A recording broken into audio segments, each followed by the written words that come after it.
Imagine this for a second. You are standing on the absolute brink of an apocalyptic invasion. Like a literal demon lord is gathering forces at the gates, Right.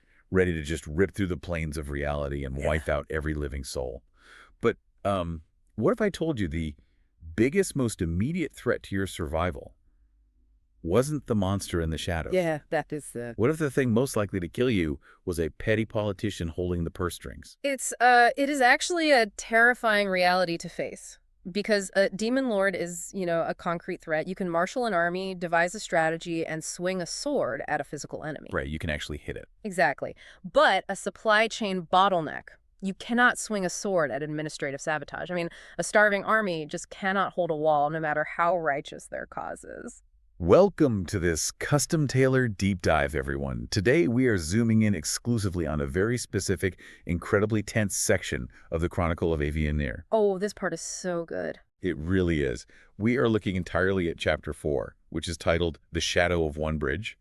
And our mission today is to unpack the intricate political maneuvering, the psychological warfare, and the, frankly, shocking internal sabotage tearing this guild apart from the inside. Right when they should be uniting. Exactly. Yeah. Right when they were supposed to be preparing for the looming threat of Baal, the Lord of Murder. The stakes here really couldn't be higher for our understanding of the text. Silas Grant, who is known as the Broken Soldier, has just taken command of the fractured Evan Guild. And he is inheriting an absolute nightmare. Oh, completely. The city of One Bridge, which is their home and protectorate, is in ruins. The citizens are starving, and they have lost all faith in the guild's ability to protect them. Yeah. So Silas's mandate is clear. Secure the city. That is step one. Because if you can't hold your own city... Right. If you cannot maintain control and stability in your own capital, you simply cannot project force outward to fight an existential war against Baal. But securing a city isn't just a matter of putting guards on a wall. It's an economic math problem. Silas can't fight a war if he can't feed his army or his people. Which is basic logistics, yeah. Right. To secure one bridge, he first has to feed it. So acting on his orders, the companions investigate the quartermaster's ledgers. They sit down with Rennick, the keep's quartermaster. And that is where it starts to unravel. Yeah, pulling that single thread reveals that the waterfront distribution hub, the main artery of One Bridge, is completely silent. Following the food is the most rudimentary form of investigative work, but it is often the most illuminating. What those ledgers show isn't a shortage of grain in the surrounding farmlands. Like a drought or something. Exactly, not a natural shortage. It is a complete cessation of delivery at the city's primary logistical choke point. Okay, let's unpack this. Because when the companions march down to the docks to investigate this stoppage, they find the entire area blockaded. And it is not the guild doing it. Right. It's not the guild maintaining this quarantine. It's a group calling themselves the Silvercloaks. And they are commissioned by Mayor Oswald Cobblepot Valerius. Who is quite the character. Yeah, for context, he's the father of Alistair, the particularly arrogant guy sitting on the guild's advisory council. And the text makes it very clear these Silvercloaks are not real guards. Not at all. They are described as sellswords, sailwands, and craven ruffians. They are private mercenaries. The deployment of private military contractors masquerading as state police changes the entire power dynamic of the city. We see this maneuver frequently in historical and, real-world political contexts. Oh, absolutely. When an authoritarian leader wants to consolidate power and bypass traditional accountable law enforcement, deploying a private militia is highly effective. And just as a quick note to you listening, when we look at these real-world political parallels of authoritarianism or private armies, we're just analyzing the mechanics of power as they relate to the text. Right. Purely analytical. Yeah, we aren't endorsing any specific political worldview, just mapping how these tactics function in society. That is an important distinction to keep in mind because the mechanics here are purely transactional. State forces, like a city guard, ideally have an institutional memory. Their mandate is to keep the peace. They serve the public. Exactly. They have a duty of care to the citizenry. Mercenaries operate on a completely different set of incentives. Their duty of care is exclusively to the paycheck, which means they protect the asset, not the people. Which is a terrifying shift. It is. By putting the Silvercloaks in charge of the food supply, the mayor creates a private army answering only to him. It provides him with plausible deniability while completely insulating his operations from public oversight or the guild's legal authority. It's like a cartel violently taking over the only functioning water well in a desert, but they all slap on shiny municipal police badges. So that if you fight back, you are technically assaulting an officer of the law. That is a perfect way to put it. And the resulting scene at these barricades is horrific. You have a desperate, starving populace on the verge of a violent riot. They are watching these well-fed Silver-Cloak mercenaries feast behind the barricades. It's a flaunting it. Yeah, while only a tiny, pathetic trickle of trade carts is ever permitted to leave the docks. Starvation is one of the most effective tools of psychological warfare. It strips away human dignity, replacing rational thought with sheer animal desperation. It's just survival instinct at that point. Right. The mayor understands that hunger breaks the social contract. The common folk are already whispering the truth, which is that the mayor is actively hoarding provisions to consolidate his leverage. I have to push back on how the companions handle this, though. They see this riot brewing. The Right. starving crowd is about to explode against the barricades, and the companions step in. They do. They use their skills to subdue and disperse this volatile crowd to keep the peace. And I understand a riot is dangerous, but does stopping it actually make the companions complicit in enforcing the mayor's starvation tactics? That is a really tough question. Like, are they just treating the symptom of civil unrest while actively protecting the disease, which is the corrupt mayor?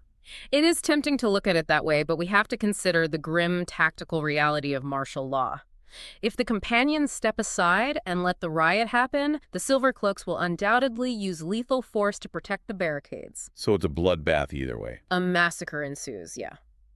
The mayor then uses that violence to brand the guild as incompetent, or worse, as rogue instigators. The companions just did not have the luxury of ideological purity in that moment. That makes sense. They're backed into a corner. Exactly. A frontal assault on a sanctioned mercenary force in broad daylight would have been absolute political suicide for Silas Grant's fragile new leadership. They had to suppress the riot to save those citizens from being slaughtered. So they are trapped. The barricades are legally sanctioned, the daytime crowd is a powder keg, and martial force is completely off the table. This realization that brute force will only backfire forces the investigation to pivot completely. They have to move into espionage and take to the shadows. Which brings us to a fascinating shift in tactics. I love this part. Unable to access the docks by day, the Bard initiates a solo side mission while waiting for nightfall. They infiltrate a den of earthly delights, a high-end tavern and gambling hall, and they specifically target an agent of the First Bank of Onebridge. This pivot from martial force to soft power demonstrates a profound understanding of systemic corruption. Real power in a failing infrastructure doesn't lie with the thug holding the spear at a barricade. No, of course not. It lies with the bureaucrat holding the ledger. By targeting an agent of the First Bank of Onebridge, the Bard is probing the financial arteries that fund the mayor's mercenaries. Why target a banker, though? Like, out of all the corrupt officials in Onebridge, what makes a mid-level financial agent the weak link? Well, think back to Silas's initial mandate, where he noted that the guild's credit standing had completely collapsed. The guild is broke. Right, they have nothing. If you want to know why a city is starving, why the guild's credit is frozen, and how a mayor can suddenly afford a private army, you follow the money. The agent of the First Bank possesses the systemic knowledge of where those funds are flowing. The mechanics of how the Bard extracts this information are brilliant. They don't use magic to just, rip the thoughts from his head. Now, they do it the old-fashioned way. Yeah. The Bard uses expensive wine, flattery, and games of chance to completely beguile the banker, eventually swindling him out of a handsome sum of coin. It isn't just a tavern game, it's social engineering. The psychology of social engineering relies on exploiting cognitive biases, particularly in spaces of indulgence. People wielding systemic power often develop a sense of invulnerability. Especially in a VIP room. Exactly. Yeah. When this bank agent steps into a den of earthly delights, his guard drops. The Bard manipulates his ego, his greed, and the sunk cost fallacy of the gambling table. It's classic. It is a timeless intelligence tactic used in corporate espionage. You create an illusion that the target is in control and winning, right up until the moment they realize their purse and their secrets have been emptied. It's honestly like an Ocean's 11 heist dropped into high fantasy. They think they're the smartest person in the room until the trap snaps shut. So true. After this daytime intelligence gathering, daylight finally fades, and the velvet cloak of night envelops the harbor. The companions regroup to set up overwatch on the docks. They're ready to catch them in the act. Right. They are expecting to uncover the mayor's smuggling operation. They anticipate phantom vessels slipping through the mist or secret midnight carts moving all this hoarded food out the back door. Yet their surveillance yields the most terrifying answer possible. Absolute dead silence. The harbor is a ghost town. No ships, no carts. They sit in the cold, watching the fog roll in, and at the striking of 2 bells, they leave with 0 answers. The supplies simply aren't moving. If the docks are bottlenecked during the day, the logical assumption is nocturnal smuggling. But if the harbor is silent day and night, the bottleneck is not a logistical delay or a black market diversion. Bro. It is a completely manufactured crisis. The food is being intentionally frozen in place to strangle the city. This realization that the food is actively suppressed, not just delayed, forces the investigation all the way up the chain of command. An administrative chokehold of that magnitude points directly back into their own house, Right, to the source. to the Guild's own treasury. The next morning, Guild leader Silas Grant calls them in for a desperate audience. With the cataclysmic shadow of Baal looming over the realm, Silas reveals that his requisitions for even the most basic survival gear have been unequivocally denied. It is baffling. He is the supreme commander of the military forces, yet he is entirely locked out of the military's budget. Silas points the companions toward Thomas Harrow, the master of coin. Mm. And in a rare moment of true despair, he even suggests they might all be better off simply fleeing to Greyhawk. He is that defeated. Yeah. But the companions take this as their cue. They march straight down into the dark corners of the treasury to confront Harrow. And they catch him in flagrante, literally burning the ledgers that prove his treason. What's fascinating here is the sheer audacity of Thomas Harrow's psychology. If we analyze historical instances of political infighting during periods of immense global crisis or war, we see this exact phenomenon. People just focusing on the wrong things. Yes. Harrow represents the ultimate cognitive dissonance. He is fully aware of the existential, world-ending threat of Baal. Yet, he hyper-focuses his energy on a petty, local power grab. Here's where it gets really interesting. Harrow orchestrated a financial collapse, denied requisitions, and actively plotted to ruin his own guild just to usurp Silas Grant's rightful command. It is so destructive. It's like a corporate board member aggressively shorting their own company stock during a hostile takeover. They're intentionally destroying the institution from the inside because they stand to personally profit from the bankruptcy. That analogy perfectly captures the mechanism of his treason. Harrow is utilizing what political philosopher Hannah Arendt might broadly categorize under the banality of evil, applied here to bureaucratic ambition. The malady of you. He is a bureaucrat willing to let humanity burn, provided he gets to be the undisputed master of the ashes. The human brain often struggles to comprehend massive existential threats like a demon lord, but it is evolutionarily wired to navigate immediate social hierarchies. So he just ignores the big threat. Right. Harrow couldn't control the Lord of Murder, but he could control Silas Grant's supply chain. And the mechanism of burning the ledgers is his political cover. Without those books, debt can't be called in, assets can't be proven, and Silas has no legal basis to demand funds. Very calculated. Yeah.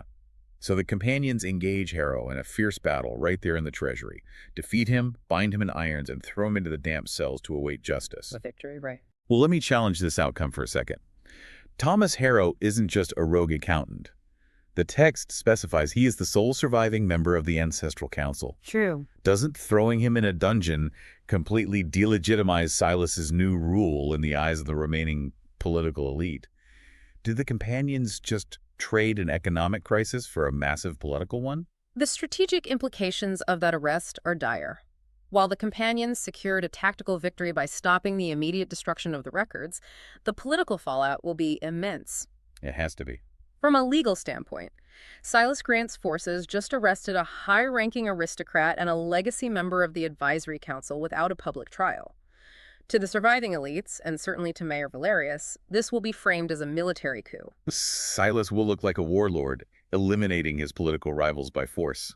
Exactly. The systemic rot in One Bridge remains deeply entrenched.